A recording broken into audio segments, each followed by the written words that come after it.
Sekali lagi shalom. Kita mau belajar kembali kebenaran firman Tuhan pada pagi hari ini. Kita akan membuka Alkitab kita di dalam kitab Yunus pasal yang kedua ayat 7 sampai dengan 9. Yunus pasal yang kedua ayat 4. Yunus pasal yang kedua ayat 7 sampai dengan yang ke-9. Sudah dapat semua? Belum ya? Kalau belum saya minum dulu.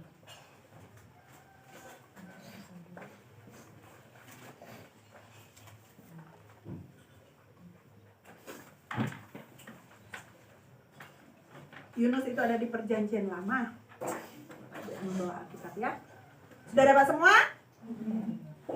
Saya akan bacakan ayat yang ke-7, Bapak Ibu ayat yang ke-8, ayat 9 kita bersama-sama. Yunus pasal 2 ayat 7 sampai dengan yang ke-9. Saya bacakan demikian ucapan Yunus ketika berada di dalam perut ikan. Ini doa Yunus kepada Tuhan demikian.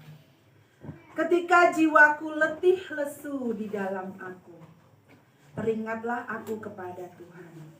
Dan sampailah doaku kepadamu ke dalam bait-Mu yang kudus. Mereka yang berpegang teguh pada berhala kesia-siaan, mereka yang meninggalkan Dia, yang mengasihi mereka dengan setia. Sama-sama kita baca 2-3 ya. Tetapi aku dengan ucapan syukur akan kupersembahkan korban kepadamu. Apa yang kunazarkan akan kubayar. Keselamatan adalah dari Tuhan. Tadinya saya mau menyampaikan firman Tuhan berkhotbah dari kitab Roma. Tapi ketika tadi saya persiapan, memang setiap kali sebelum persiapan saya selalu minta petunjuk Tuhan. Tuhan, apa yang mau saya sampaikan? Jangan cuma ide saya sendiri. Tuhan, kasih saya hikmat untuk saya sampaikan kepada setiap kami supaya kami belajar. Saya buka ini. Dan kebetulan memang tadi malam kita cari-cari bahan untuk sekolah minggu. Yang lucunya hari ini sebenarnya pelajarannya itu tentang Salomo, kemudian lompat ke Esther sebenarnya kan, lompat ke situ. Tapi kami nggak dapat videonya. Kami nggak dapat, terus dapatnya malah Yunus. Jadi itu seperti pertanda ya, dapatnya Yunus. Ya udahlah Yunus aja, besok cerita tentang Yunus. Pas saya juga mau sampaikan firman Tuhan ini tadi pagi, saya bukanya langsung di kitab Yunus ini. Terus bacanya ini, Tuhan mau bicara apa? Jadi saya teringatlah dengan gempa yang baru-baru ini terjadi ya di Tarutung. Saya pernah lihat videonya itu ketika mereka lagi kumpul, tiba-tiba gempa dan kemudian mati listrik gitu kan. Orang-orang yang mengalami gempa itu langsung teriak-teriak gitu, Tuhan, kedengeran kan? Tuhan gitu. Ya. Lalu saya ingatlah tadi pagi itu ya tepatnya. Saya ingat betapa orang-orang, kebanyakan kita manusia itu ketika kita dalam keadaan terjepit, dalam keadaan susah, baru cari Tuhan. Baru cari Tuhan. Tuhan. Tapi apa kata firman Tuhan? Ya, bukan orang yang ngomong, yang manggil Tuhan. Bukan. Yang bisa bersama-sama dengan Tuhan di kerajaan. Bukan yang cuma lip service ya. Bukan cuma yang teriak-teriak Tuhan, tapi hidupnya gak berkenan sama Tuhan. Gak pantas masuk kerajaan surga. Ya, buktinya apa? Ketika teriak-teriak mereka, Tuhan, gempa tetap terjadi. Tetap terjadi kan? Tapi kalau orang-orang yang siap, saya yakin orang-orang yang siap bertemu Tuhan, siap dalam arti yang bukan cuma ngomong, ya Bu saya siap bertemu dengan Tuhan. Bukan, tapi siap dengan hidup yang kudus, yang layak, yang benar di hadapan Tuhan. Kalau dia siap, pasti dia gak akan panik. Itu baru gempa sedikit ya. Baru 6 skala Richter ya, baru kecil. Tapi kita bisa lihat bersama, kita bisa saksikan bersama betapa keangkuhan manusia, keelokan dunia, kekayaan yang dibangun bertahun-tahun ya. Dulu saya juga mikir gini, enaknya ya punya pemandian air panas. Orang masuk situ bayar, sekali bayar 10.000, belum lagi telur satu aja 5.000, itu kan. Cepat kali mereka kaya. Sempat ini hati ini juga kayak ange gitu ya, kayak apa, kayak iri. Itu enak kali lah ya orang itu ya. Apalah cuman air panas, apalah modalnya air panas itu kan. Ya kan, terus bisa membangun, megah-megah, orang semua bayar. Waduh, nikmatlah hidupnya ini, nggak susah-susah, nggak capek kalian bekerja itu, nggak berkeringat, hanya menyediakan tempat mandi, bak air panas saja, udah berduit orang itu. Tapi faktanya kemudian orang-orang itu ya ada yang menyalahgunakan tempat itu. Saya tidak kurang mendengar bahwa tempat itu jadi tempat yang kurang baik, tempat singgah orang-orang yang nggak nentu. Pemilik-pemiliknya juga sebagian yang, saya juga ada kenal beberapa sebagian yang mulai sombong, mulai mengandalkan kekayaannya. Tapi kemudian lihat, sampai 1 menit ya paling, sampai hitungan detik aja tuh digoyang, hitungan detik habis. Habis kan? Apa yang mau dibanggakan? Apa yang kita mau banggakan? Ada. Apa kita? Sebentar aja tangan Tuhan turun, cuma dikit. Aduh. Makanya kalau kita nggak mencari keselamatan dari Tuhan, nggak tahu lagi kayak mana. Kayak firman Tuhan tadi, Yunus bilang keselamatan itu adalah dari Tuhan. Ya. Kenapa Yunus diselamatkan dari perut ikan? Kita tahu ya kisah Yunus semua ya. Semua tahu ya. Yunus itu pertama kan dia bandel. Disuruh Tuhan pergi ke Niniwe untuk menyampaikan firman Tuhan. Jadi dia malas pergi ke Niniwe. Karena kenapa? Orang Niniwe itu memang nakal-nakal, bandel-bandel, dan bukan kaum bangsa Israel. Jadi malas lah, ngapain ngomong sama orang asing gitu kan. Pikiran si Yunus begitu, karena kebanyakan orang Israel tuh fanatik terhadap bangsanya sendiri. Jadi gak mau lah si Yunus ini, lah dia. Gila dia ke kota lain, mau sembunyi ceritanya, naik kapal lah. Ternyata gelombang ya kan. Kemudian kok pula diundi sama orang-orang kapal, gara-gara siapa lah ini nanti gelombang lautan yang besar ini sudah sampai mau tenggelam ini kan. Semua muatannya udah dibuang semua, tapi masih aja gelombang nih. Gara-gara siapa lah ini kan? Diundi lah. Tiba pula kena ke Yunus. Buanglah Yunus. Redalah itu. Kan begitu ya. Itulah kuasa Tuhan kan. Akhirnya Yunus dia apa? Ditelan di perut ikan. Itu karena bandel sebenarnya kan. Karena bandel. Tapi yang menarik adalah bahwa ketika Yunus di dalam kegelapan perut ikan itu. Pernah nggak di perut ikan Bapak Ibu? Belum pernah ya? Atau pernah memulai isi perut ikan? Nggak enak ya, pasti bau, keadaan yang susah. Atau Billy pernah di perut ikan? Pernah? Belum pernah? Mau coba? Jadi keadaan yang susah lah. Saya tahu keadaan susah sampai dia tuh meratap ya di hadapan Tuhan. Di pasal kedua itu dia meratap dan menyesali perbuatannya. Kemudian dia diselamatkan dari Tuhan. Diselamatkan oleh Tuhan dari perut ikan. Kenapa? Apakah semudah itu Tuhan menyelamatkan dia? Apakah semudah itu? Enggak kan? Kenapa Tuhan menyelamatkan dia? Karena selama ini Yunus ini kan nabi ya memang. Selama ini Yunus memang bergaul dengan Tuhan. Memang bergaul. Kalau kita baca ayat-ayat sebelumnya, dia ada ngomong-ngomong, ngobrol sama Tuhan sampai dia ngambek segala gara-gara pohon apa itu kering. Kan dia ngambek juga sih sebenarnya. Jadi dia enak gitu loh gaulnya sama Tuhan. Ini kayak bapak sama anak, bergaul dekat. Jadi nggak serta-merta dia minta tolong terus diselamatkan Tuhan. Enggak. Dia bergaul dengan Tuhan. Itu yang pertama. Dekat dia sama Tuhan. Makanya ketika dia mengakui ternyata keselamatan itu cuma dari Tuhan lah. Dia tahu itu karena bukan hari itu saja dia tahu bahwa keselamatan dari Tuhan, tapi sebelumnya tuh sudah ada proses kedekatan dia sama Tuhan. Makanya dia diselamatkan. Karena apa? Tuhan memperhatikan dia.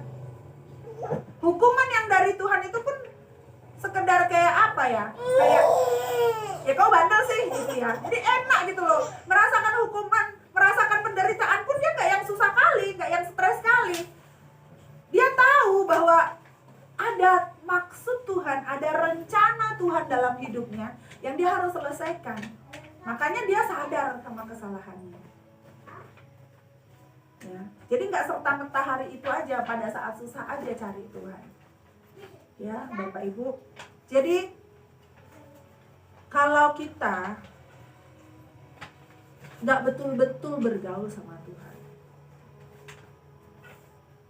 pertanyaannya apakah ketika kita dalam kesulitan, ketika kita dalam penderitaan yang sangat, apakah kita layak, pantas minta tolong sama Tuhan? Memang Tuhan benar-benar membuka tangan, pengasih dan penyayang. Tapi pertanyaannya baliknya ke kita. Pantas nggak ketika kita selama ini tuh mengeliminir, menyisihkan Tuhan gitu loh. Jadi Tuhan itu cuman kebutuhan, kan ada kebutuhan primer, kebutuhan sekunder, kebutuhan tersier, ada ya, kita kalau belajar itu ya, kebutuhan kan macam-macam nih, kebutuhan. Nah, kebutuhan yang utama tuh primer gitu kan, rumah, makan, pakaian, itulah primer, harus wajib ada. Kemudian kebutuhan sekunder, bolehlah tambahan, misalnya kita bersekolah, kita beribadah, itu kan sekunder. Yang ketiga, itu juga harus dipenuhi sih sebenarnya, tapi nggak dipenuhi juga kita nggak mati karena itu. Tapi kalau kita nggak makan kita bisa mati gitu kan. Lalu kemudian kebutuhan tersier. Tersier ini sebenarnya nggak penting-penting amat sih. Tersier ini misalnya jalan-jalan, punya barang mewah, itu tersier itu tuh nggak harus dipenuhi, nggak apa-apa, nggak mati juga gitu.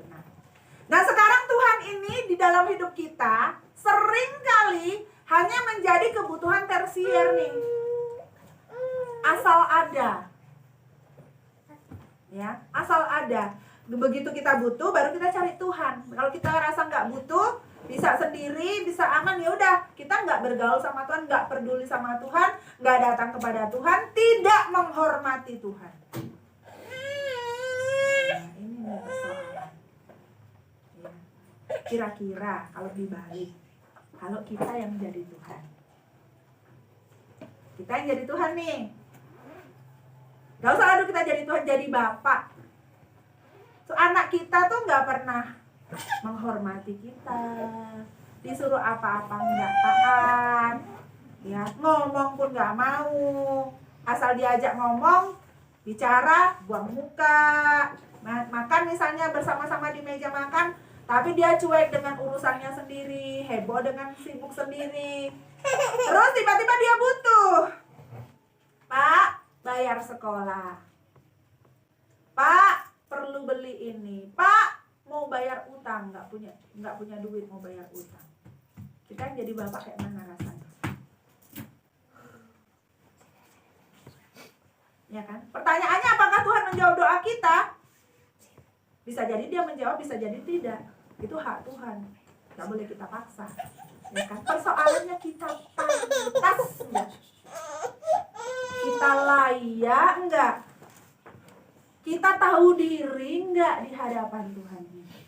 Nah, ini yang sering kali gereja-gereja melupakan ini.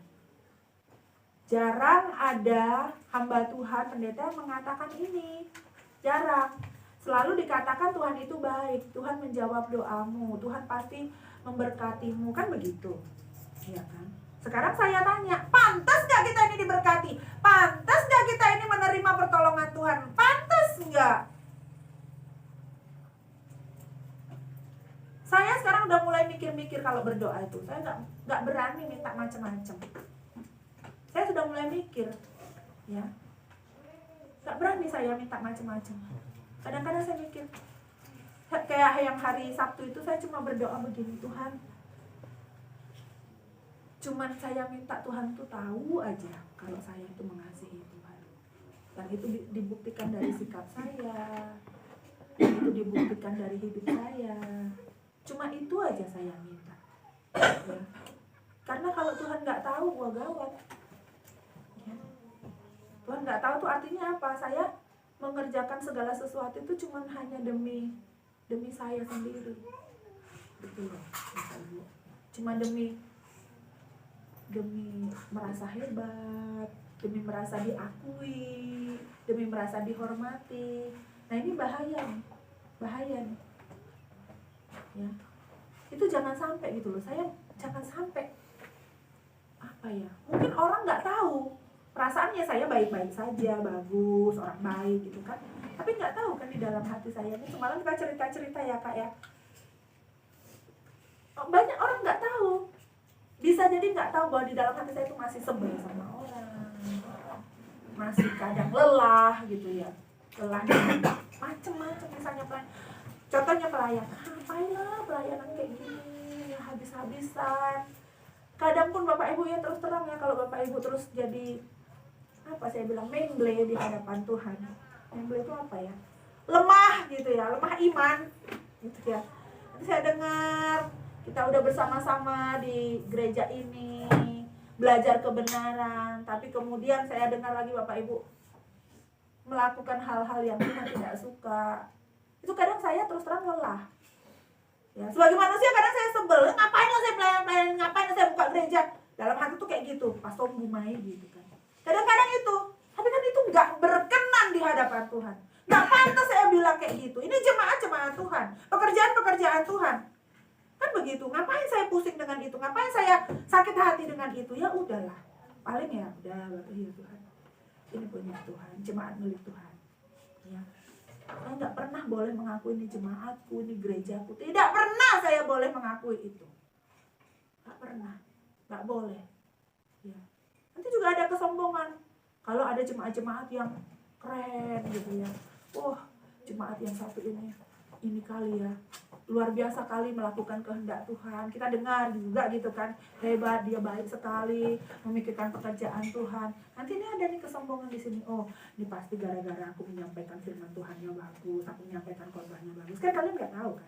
Tapi ini ada di sini. Dan itu merusak apa namanya? Hadirat Tuhan di dalam hidup saya. Akhirnya saya nggak layak. Jadi kayak gitu loh Bapak Ibu. Jadi kita sudah nggak yang, pokoknya kita bertumbuh lah. Jangan lagi kita kayak anak-anak yang jangan ini, jangan itu, nggak boleh loncat-loncat, nggak boleh masuk jurang. Harus udah tahu lah kita lah. Harusnya harapan saya tuh seperti itu loh Bapak Ibu, kita ini. Kan kita udah bertahun-tahun jadi Kristen. Bertahun-tahun loh. Stoplah kita yang jadi Kristen yang cuman B aja gitu loh.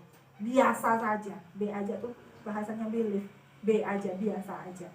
Janganlah kita biasa aja gitu. Saya bilang semalam sama si Yohana, ibarat di cakrawala ini kan ribuan bintang. Aduh Bapak Ibu, kalau kita lihat bintang, lihat semesta alam ini kan jutaan, bukan cuma ribuan, jutaan. Di sana terang, di sini terang. Kita ini cuma debu. Selalu saya bilang kan debunya debu.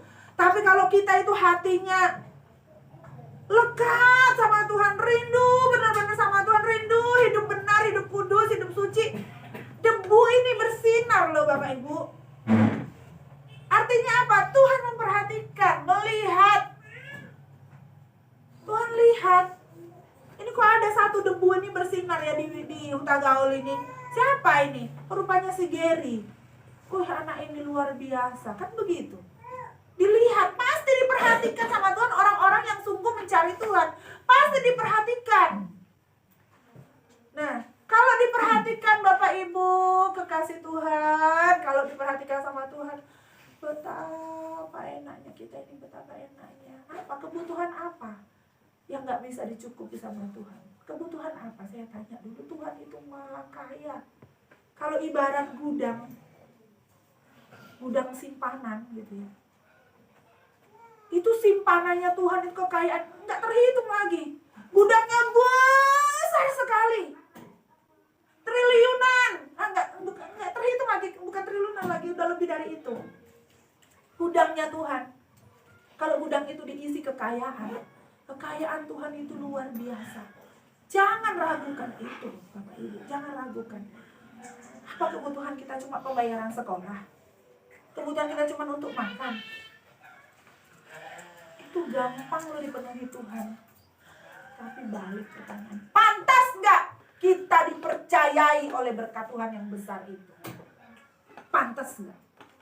Pantas nggak kita memperoleh mujizat Tuhan yang pasti akan nyata dalam hidup kita? Pantas nggak kita memiliki kasih karunia Tuhan yang begitu besar itu? Pantas nggak kita ini? Pantas nggak kita minta kesembuhan, minta kesehatan, kekuatan, kesejahteraan itu? Pantas nggak? Kita tanya dulu sama Tuhan. Ayolah kita berubah, ekstrimlah kita sama Tuhan. Kecil sekali bagi Tuhan untuk memberikan kesembuhan, untuk memberikan berkat yang cukup buat itu, kecil bagi Tuhan. Tapi ayo kita berusaha. Jangan begitu gempa, begitu kesulitan baru kita Tuhannya cuma untuk tambal butuh saja. Tuhannya cuma kebutuhan tersier saja. Pagi-pagi kita nggak mau cari Tuhan, nggak mau kita berdoa. Kayak mana?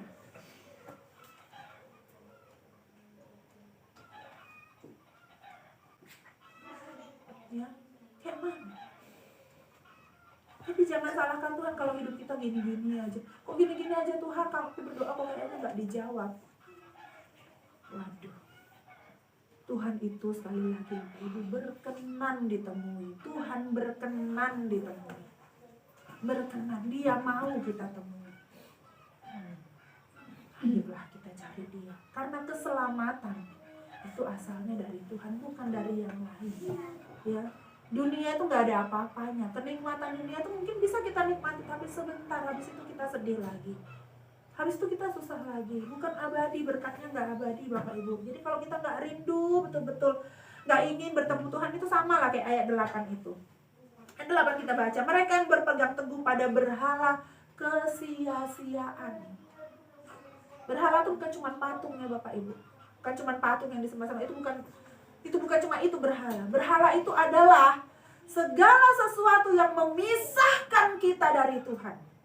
Segala sesuatu yang membuat kita jauh dari Tuhan. Apapun itu. Apapun itu. Entah itu anak, entah itu keluarga, entah itu gadget, ya HP, entah itu tontonan, entah itu hobi-hobi.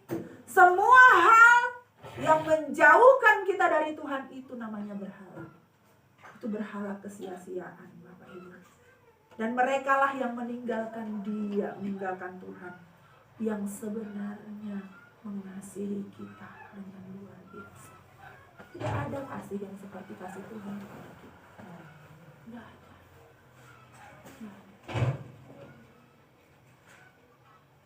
Jadi marilah Bapak Ibu, kita kembali ke jalan yang benar.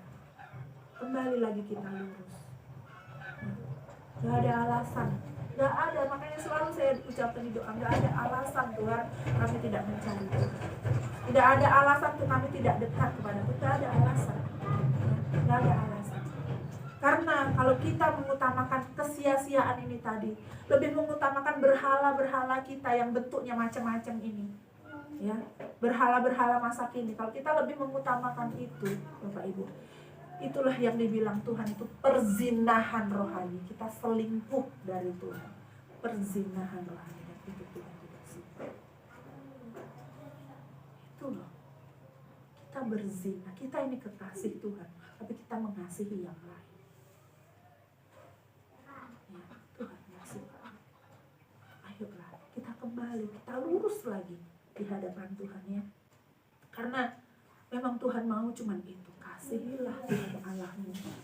Ukurannya apa? Kasihilah Tuhan Allahmu, ukurannya apa Pak Ibu?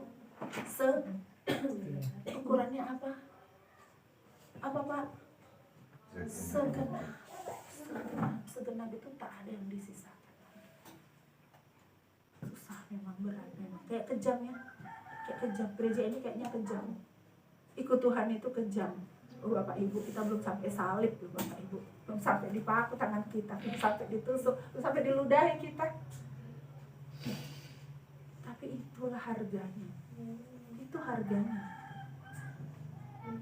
Kalau kita mau membeli keselamatan, keselamatan yang kekal, itu harganya. Ya. Jadi Bapak Ibu, bagaimanapun kita tetap butuh Allah. Kita tetap butuh Allah. Nggak bisa. Aduh, lemah kali kita ini, lemah kali. Lihatlah gempa, dikit aja udah kayak gitu kita. Lemah kali. Maka kebutuhan kita sebenarnya, kebutuhan satu-satunya cuma Tuhan. Tapi bukan berarti terus kita nggak kerja, nggak berusaha, malas-malasan. Nggak. Kita harus tanggung jawab. Kita hidup kudus. Kita tanggung jawab, kerjakan apa yang jadi bagian kita. Kerjakan apa yang menjadi tugas kita dengan maksimal. Kalau kita petani, ya kita bertani dengan sungguh-sungguh. Kita punya tanah, kerjakan tanahnya dengan baik supaya menghasilkan. Kita pelajar, murid, belajar dengan sungguh-sungguh kalau bisa sampai ranking. Ya, ibu-ibu rumah tangga, ya kita bekerja di rumah tangga kita, bereskan keluarga kita, keadaan rumah tangga kita baguskan. Ya, kamu anak harus nurut sama orang tua harus sayang sama anak, istri harus hormat pada suami harus menghormati istri. Sama, lakukan semua dengan tanggung jawab. Tetap itu tugas kita sebagai anak Tuhan, supaya kita bisa jadi saksi bagi orang lain. Jangan udah Kristen kita kebaktiannya di GSKI pula, ya kan? Memanglah orang-orang GSKI itu demar mukmus. Tahu artinya? Demar mukmus tahu Pak? Pak Nisa tahu? Nggak tahu? Kak Minta tahu? Demar mukmus bahasa Inggris itu, bahasa Prancis. Demar mukmus itu artinya nggak berguna, nggak ada gunanya sama sekali, nggak keren gitu, nggak terpakai. Demar mukmus itu. Ya, kita jadi manusia nggak kayak gitu. Apalagi manusia Allah. Manusia yang bergaul dengan Allah, kita lakukan semua dengan tanggung jawab, dengan benar. Kalau kita punya utang bayar, ya. Kalau kita punya janji tepati, kalau kita bisa kerjakan, disuruh orang kerjakan misalnya 1 hektar, kerjakan 1 hektar. Kalau bisa lebih, ya kan? Seperti itu. Kita bertuhan dengan benar. Kita tuh yang butuh Tuhan, bukan Tuhan butuh kita sebenarnya. Kita yang butuh Tuhan loh. Ya, kalau kita ke gereja, kita berdoa, itu karena kita yang butuh Tuhan. Apa yang Tuhan butuhkan dari kita coba? Apa sih posisi Kristi ini? Apa manusia apa ini? Ya. Tapi saya butuh Tuhan, makanya saya mau cari dia sedapat mungkin saya bisa temui. Sedapat mungkin mulai dari pagi, kalau tidak doa pagi, itu cuma 1 jam doa pagi. Ya, kita hormatilah Tuhan. Ya. Bapak Ibu perlu mukjizat, cari Tuhan. Mukjizat itu masih ada. Emang masih ada. Tapi kenapa tidak terjadi? Tanya sama diri sendiri, kenapa nggak terjadi? Kecil sekali Tuhan bikin mukjizat itu. Kecil, gampang. Tapi kenapa tidak terjadi? Kita tanyalah kembali. Yuk kita lebih semangat lagi, lebih ekstrim lagi kita mencari Tuhan. Karena waktu bumi ini udah pasti tinggal sedikit lagi. Kita nggak tahu kapan Tuhan datang, kapan Tuhan menjemput kita, kapan kita sakit kemudian mati, kapan kita tiba-tiba mati, kita nggak tahu. Ya kan? Tapi di sisa umur kita ini kita lebih ekstrim lagi, saya juga. Ya Bapak Ibu, walaupun kita sedikit, cuman 50 juta orang di sini kan, tapi kita mau ekstrim. Amin ya. Amin. Mari kita bangkit berdiri bersama-sama Bapak Ibu. Kita berdoa. Haleluya Tuhan. Mari angkat kedua belah tangan kita. Terima berkat Tuhan. Bapa, kami bersyukur untuk hari ini kami belajar lagi firman Tuhan. Seandainya kami melenceng seperti Yunus Tuhan, buat kami kembali ke jalan-Mu. Kuatkan kami menjalani hidup yang benar, hidup kudus di hadapan Tuhan. Kami percaya Roh Kudus akan memimpin kami dan kami mau berjuang. Kami berjanji mau berjuang untuk bersama-sama dengan Tuhan, hidup di dalam Tuhan kembali. Terima kasih Tuhan untuk kebenaran firman Tuhan. Kami mau sambut berkat Tuhan sebelum kami pulang. Kekasih-kekasih hati Tuhan, mata hati Tuhan, kecintaan Tuhan. Terimalah berkat yang asalnya dari Allah Bapa, Elohim Yahweh Allah Israel, Allah yang sama, Allah yang kita sembah. Dan terimalah cinta kasih yang tidak berkesudahan dari Tuhan kita Yesus Kristus yang sudah mati bagi kita di kayu salib. Bersama-sama dengan tuntunan Roh Kudus kiranya menyertai kita sekalian menjadi orang-orang yang sungguh berkenan di hadapan Tuhan mulai dari sekarang sampai selama-lamanya dimanapun kita berada. Diberkati Tuhan, dipimpin oleh Tuhan, menjadi kesukaan hati Tuhan. Maranatha, Tuhan datang kedua kali akan menjemput kita, biar kita layak tinggal bersama-sama dengan Allah Bapa kita. Haleluya, haleluya. Yang percaya katakan amin. Amin. Terima kasih, ibadah kita selesai. Tuhan memberkati. Bapak Ibu, kapan